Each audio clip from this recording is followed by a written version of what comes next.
Curitiba receberá Gilberto Gil em show memorável. Para canoagem e alto rendimento é tema do programa Saúde em Foco. Talento musical abre votação para a escolha de melhor compositor. Congresso da Escola de Educação promove 2 semanas de atividades interativas. Mudanças climáticas serão o tema da conversa na bancada do JU. IBGPEX oferta palestra de educação sexual. E no quadro Eleições desta semana vamos falar do cargo de prefeito. Confira agora no Jornal Uninter.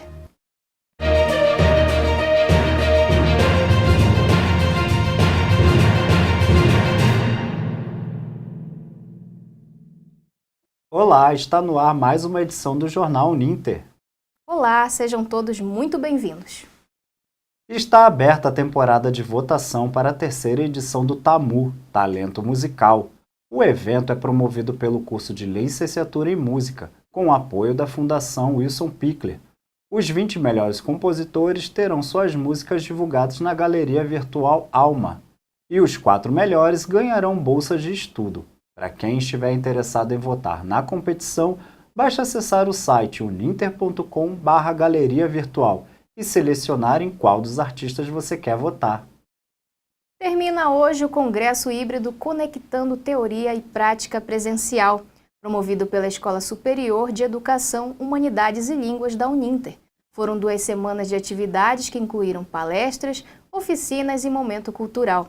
A reportagem é de Natália Jukowski. Entre os dias 26 de agosto e 6 de setembro, a Escola Superior de Educação, Humanidades e Línguas realizou o Congresso Híbrido, Conectando Teoria e Prática Presencial. A proposta do evento foi integrar os momentos presenciais obrigatórios à pesquisa, ao ensino e à extensão. O congresso foi uma oportunidade para construir redes de comunidades de aprendizagem, além de estabelecer conexões interpessoais e interações mais diretas entre os polos e acadêmicos. O Congresso Híbrido, Conectando Teoria e Prática, foi planejado durante 1 ano e meio. Qual era a expectativa nossa? Primeiro, levar os alunos para os polos e mostrar ao mercado educacional a grandiosidade da Uninter. Navegamos no cenário da educação, na didática, no currículo e o diferencial, conectando teoria e prática presencial. É a Uninter fazendo educação à distância, mas com presença física. A professora doutora Valdirene Belardo abriu o congresso com a oficina Matemática de forma divertida, metodologias criativas em sala de aula. A participação superou a expectativa, tanto aqui presencialmente no auditório, quanto a participação nos polos, o retorno que a gente teve no chat. A oficina de hoje, que envolvia o pensamento lógico, matemático, embora tivesse direcionado mais para a questão da matemática, para a construção da tabuada, construção desse conhecimento, ele envolveu também essa transição do pensamento pré-lógico para o pensamento lógico. Acho que isso enriquece muito o currículo, a formação inicial dos nossos estudantes, ampliar as experiências que os estudantes, que os acadêmicos aqui da Uninter, da Escola da Educação têm com relação aos conhecimentos necessários dentro de cada curso de graduação, nessa perspectiva de articular teoria e prática. Além das palestras, o momento cultural deu espaço para apresentações diversas. Nesse primeiro dia, a professora Débora Klassen realizou uma contação de histórias e, em seguida, ministrou a oficina Literatura Infantil e Contação de Histórias na formação dos leitores. O principal objetivo do congresso foi promover um ambiente para aprendizado colaborativo. As mudanças climáticas são uma das maiores preocupações globais da atualidade. Esse fenômeno afeta ecossistemas, sociedades e economias, causando impactos significativos. O Brasil já vem sentindo essas mudanças. Em abril deste ano, o estado do Rio Grande do Sul foi devastado por enchentes. Estima-se que mais de 870 mil pessoas foram afetadas e mais de 400 municípios atingidos, de acordo com a Defesa Civil daquele estado. Agora enfrentamos as queimadas. No último dia 30, o governo do Mato Grosso declarou estado de emergência devido à seca e aos incêndios florestais que atingem diversas áreas do estado. Do início deste ano até 30 de agosto foram registrados mais de 123 mil focos de incêndio no Brasil. No ranking das queimadas, a Amazônia foi o bioma mais devastado, com mais de 61 mil focos de queimadas. Para falar sobre esse assunto, estamos aqui com o professor Marcos Baroncini, doutor em Engenharia Mecânica, que já ministrou aulas voltadas para a engenharia ambiental, e o professor André Pelanda, que é mestre em Governança e Sustentabilidade. Professores, obrigado pela presença. Vamos começar então com o professor Marcos. Seja bem-vindo aos nossos estúdios. Professor, como essas mudanças climáticas extremas estão relacionadas a desastres e queimadas que estão acontecendo agora no Brasil?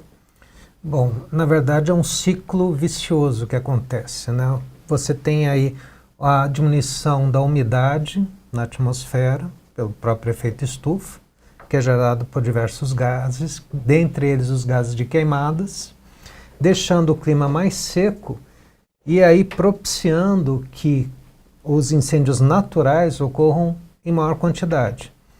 Afora isso, o alastramento de uma queimada que antes poderia ser assim feita controladamente, ele passa a ser pela ação de ventos mais fortes, também por esse clima mais extremo, se propagar a regiões, né, que você não atingiria antes.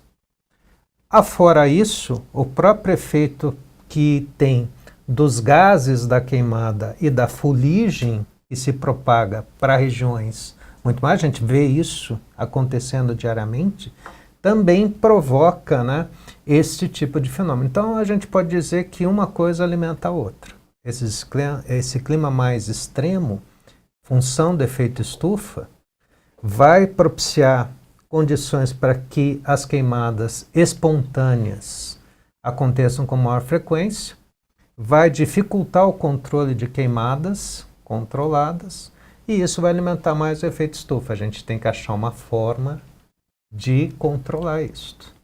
Obrigado, professor. Vou fazer agora uma pergunta para o professor André. Tem cientistas, estudiosos ambientais que falam sobre o chamado ponto sem volta. Você poderia nos explicar um pouco sobre isso?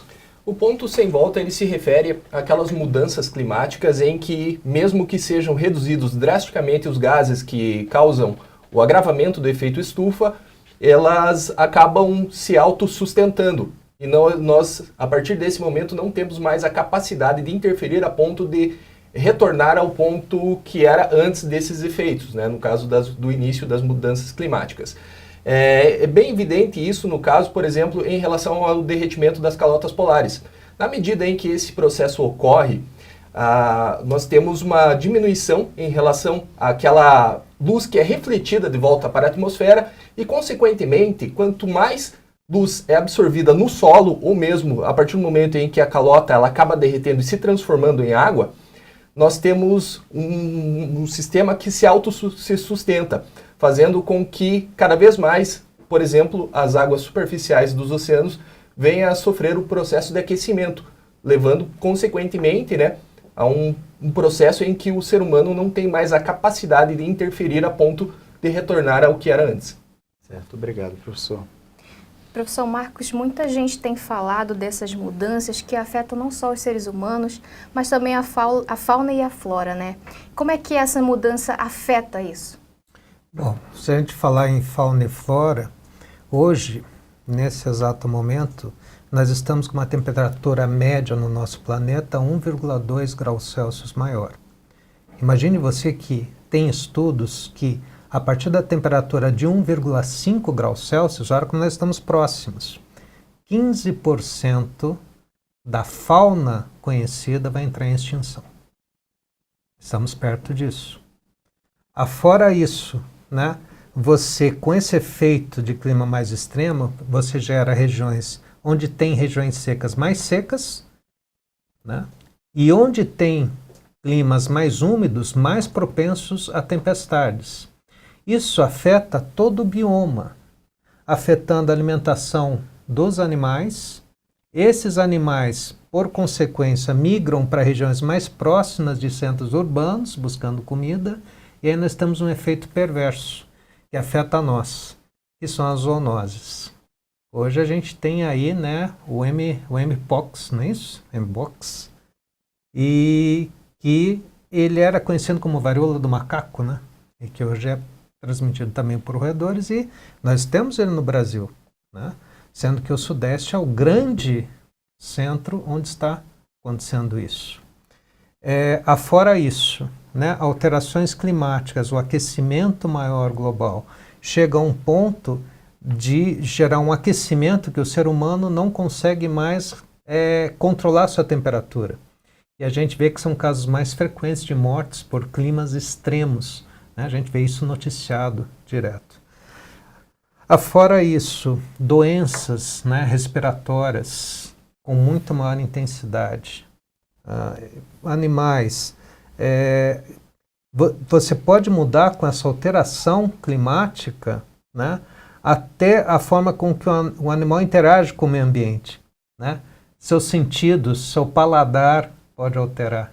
E isso altera todo um ecossistema. Então a gente tem aí uma preocupação muito grande, né, que haja aí a possibilidade de você controlar isso de uma forma mais rápida.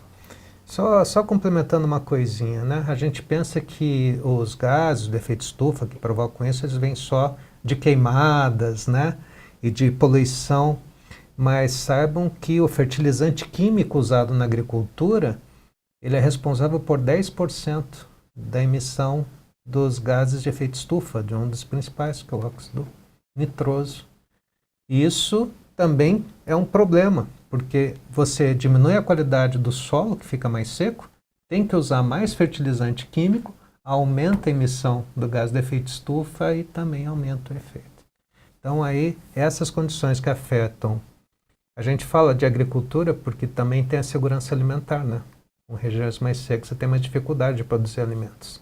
Então você tem aí afetando todo o bioma, mas também toda a nossa existência. Quer dizer, a gente não está isento, né, de estar sofrendo esses problemas. A gente não tem controle sobre isso. Se torna um círculo vicioso, Se né? torna um ciclo vicioso. Certo, obrigado, professor. Professor André, a gente apresentamos dados aí sobre esse aumento das queimadas, né, aqui no Brasil, e em certas regiões, o bioma amazônico, que foi o mais afetado, inclusive. Qual é a sua percepção sobre a questão assim, da elevação das temperaturas, essa relação com o aumento de queimadas? A elevação das temperaturas ela faz com que a umidade que é retida pelas plantas ela venha a sofrer um processo de diminuição. Consequentemente, através desse efeito, nós temos uma maior probabilidade de que essa vegetação, a partir de uma pequena faísca ou mesmo através de um raio, possa vir a sofrer um processo de incêndio.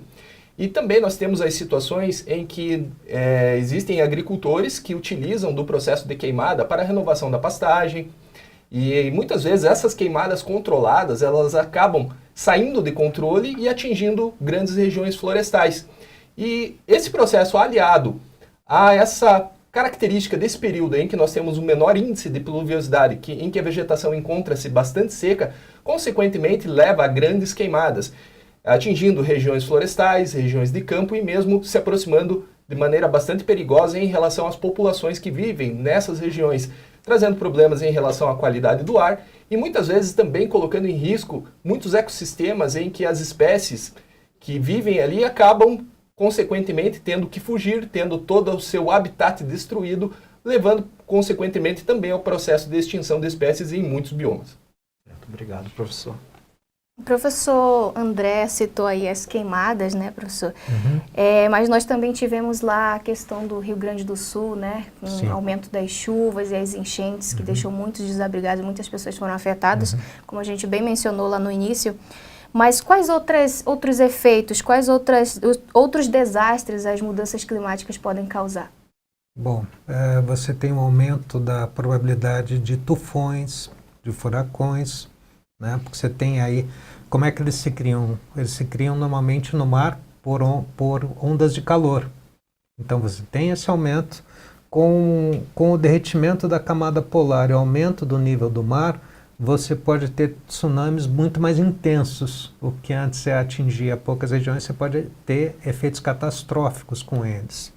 Existem estudos também que a médio e longo prazo, esse efeito de clima extremo pode também afetar na movimentação das camadas tectônicas, favorecendo terremotos. Então a gente vê alguns tremores que a gente não via antigamente, né?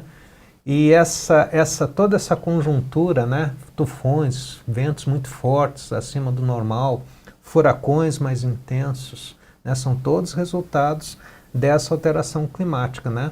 Que a gente tem aí diretamente relacionadas a El Niño e Laninha.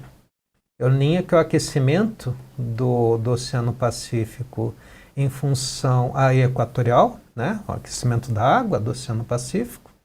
E Laninha, o resfriamento, né? Então, o Oceano Pacífico ali equatorial está com uma temperatura abaixo do normal dele. E a Laninha, por exemplo, está aqui perto do Brasil agora, né? Nesse período nosso de inverno.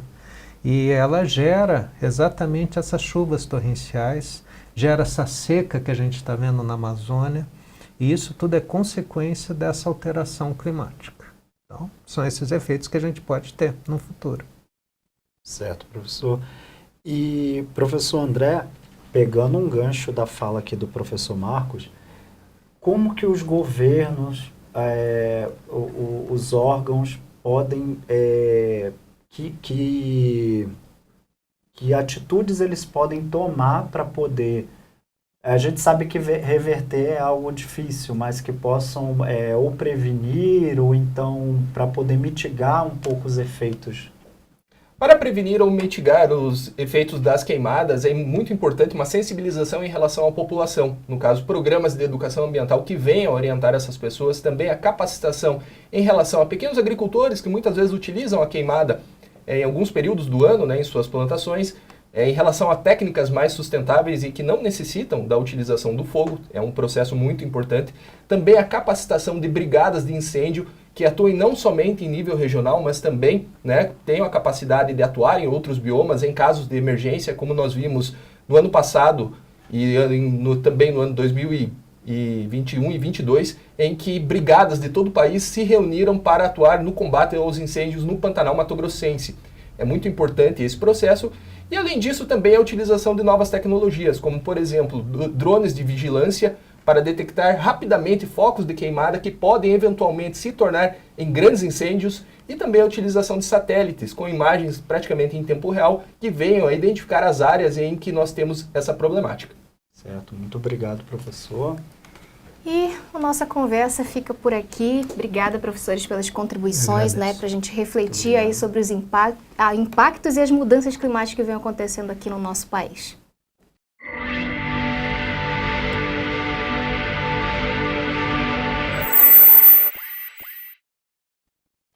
E no quadro das eleições dessa semana, vamos falar sobre o chefe do Executivo Municipal, o prefeito. Vamos conhecer um pouco sobre o papel e a importância desse cargo para a sociedade. Nossa equipe está com o cientista político Lucas Máximo, que vai dar mais detalhes sobre o assunto.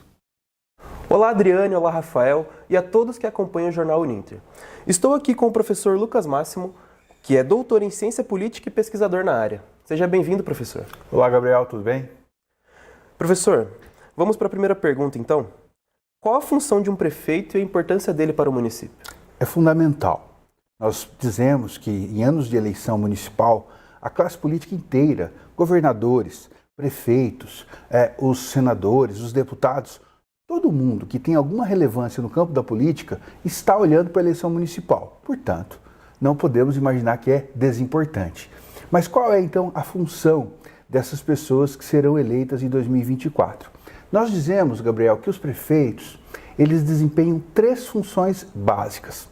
Uma função política, uma função executiva e uma função administrativa. Quando eu digo uma função política, eu estou falando de escolher os caminhos que serão tomados pelo município. E quando você escolhe uma determinada política pública, uma determinada solução, você invariavelmente poderá contrariar alguns interesses. Essa é a função política.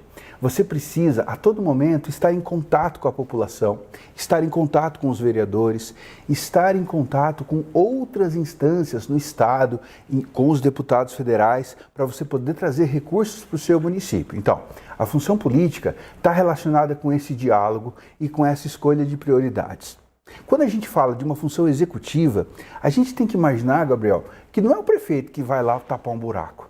Ele coordena uma equipe, ele tem um planejamento, ele precisa delegar funções. Essa é uma segunda característica importante dos prefeitos na vida do município. E a terceira característica que eu dizia é a função administrativa. A gente ensina nos nossos cursos, Gabriel, que no setor, na iniciativa privada, você pode fazer tudo o que você quiser, exceto o que a lei proíbe. No setor público, não. No setor público, você só pode fazer o que a lei permite. E isso impõe aos prefeitos uma enorme responsabilidade sobre os atos da administração. Talvez o telespectador deve estar se perguntando, mas será que isso afeta a minha vida? Eu digo para você, e muito. Porque a política pública municipal, ela tem uma singularidade. Quando o prefeito acerta, ele muda imediatamente a vida dos munícipes. Quando uma rua é iluminada, uma mulher que voltava de ônibus e que fazia um trajeto mais longo para evitar aquela região, pode chegar mais perto em casa. Quando uma rua é pavimentada, ela se torna mais segura e isso é algo imediato. Por isso que essas três funções são tão importantes na administração pública municipal. Professor, segunda pergunta. Qual a importância dos debates e das entrevistas na formação da opinião pública? A gente pode falar que o debate é um momento em que o líder político municipal ou a pessoa que se apresenta para concorrer a esse cargo, ela vai ter que se colocar em uma situação de contraditório. Como é que você lida com a diferença? Será que essa pessoa é capaz de ouvir?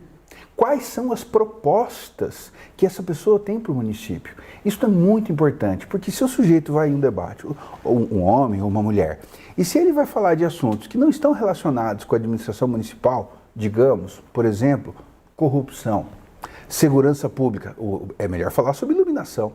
Agora, como é que um prefeito, em nível de município, ele vai poder fazer um grande programa de combate à corrupção? Ele pode fomentar práticas de transparência na administração municipal, mas isso é uma proposta. Então, os debates são um momento muito importante para as pessoas poderem ver se essas ideias se materializam na prática e na fala dos candidatos. Perfeito, professor.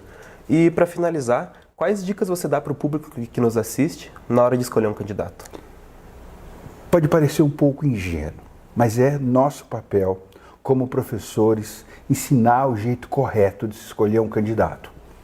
Todos os candidatos que se apresentam, que pleiteiam um cargo de prefeito nos seus municípios, precisam registrar um plano de governo.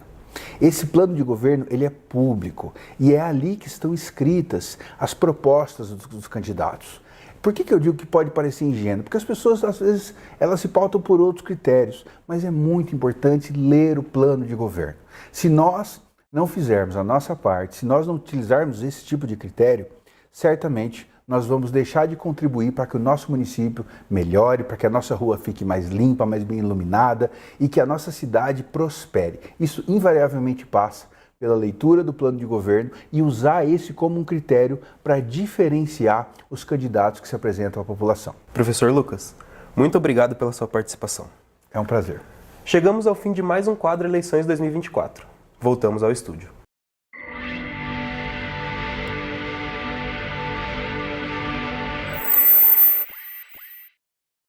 O professor Lucas destacou aí, né, Rafa, uma importante colocação, que é você avaliar o plano de gestão daquele candidato, né? Porque tem gente que faz de um jeito assim genérico, né, que não leva em consideração a realidade dos municípios. É importante a gente se atentar nisso, né?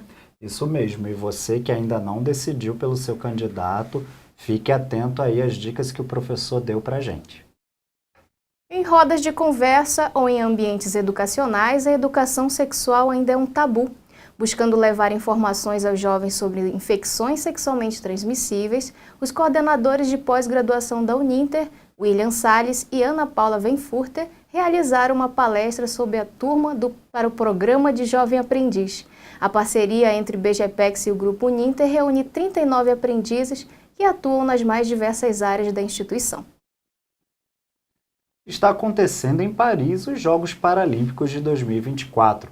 E aproveitando a temática, o programa Saúde em Foco recebeu um recente episódio, o atleta de paracanoagem Rodrigo Bordi, para uma conversa sobre os desafios e recuperação física para atletas de alto rendimento, Para quem estiver interessado em ver o programa completo, basta acessá-lo no canal da Uninter.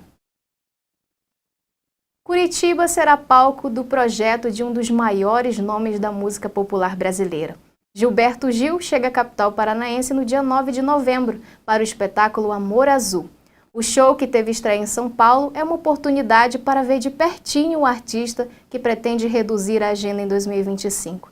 Confira a entrevista exclusiva de Arthur Salles. Gilberto Gil dispensa apresentação aos fãs da música brasileira. Com 6 décadas de carreira, o artista contribuiu com diversos estilos e gêneros musicais, apostando sempre na reinvenção de seu repertório. Aos 82 anos, o músico estreia a ópera Amor Azul em novembro. O trabalho é um dos maiores da carreira, com 47 composições inéditas e 160 músicos dividindo o palco. Depois de aclamado em Paris por 3 noites, o espetáculo chega a Curitiba no fim deste ano. Desaparece quando surge.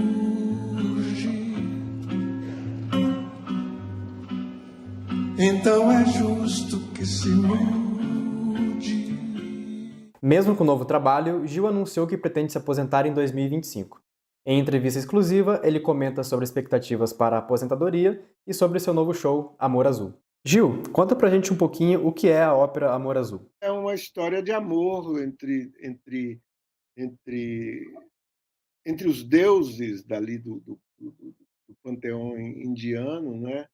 O envolvimento de Krishna, Radha, as amantes de Krishna e tudo mais.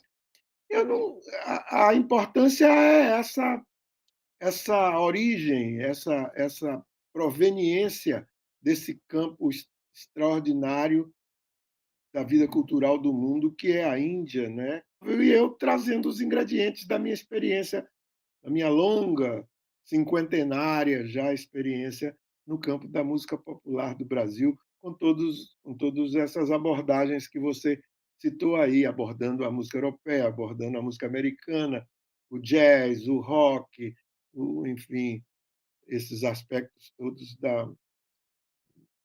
daquilo que a gente chama de música contemporânea. Krishna abraça uma primeira, numa outra ele faz carinhos. Gil, você anunciou que pretende se aposentar já em 2025. O que você pretende fazer durante a aposentadoria? Continuar no cultivo natural das minhas ambições intelectuais e artísticas, no estágio agora desse limiar, como você... um estágio adequado a esse limiar de vida, quer dizer, viver o resto dos meus tempos nesse mundo, cultivando ainda a música da maneira mais adequada possível às minhas condições, ao meu fluxo energético, adequando o trabalho a essa redução de intensidade que o limiar da velhice requer, né? E é isso, eu quero levar adiante até o fim, até o momento de passar para outra dimensão.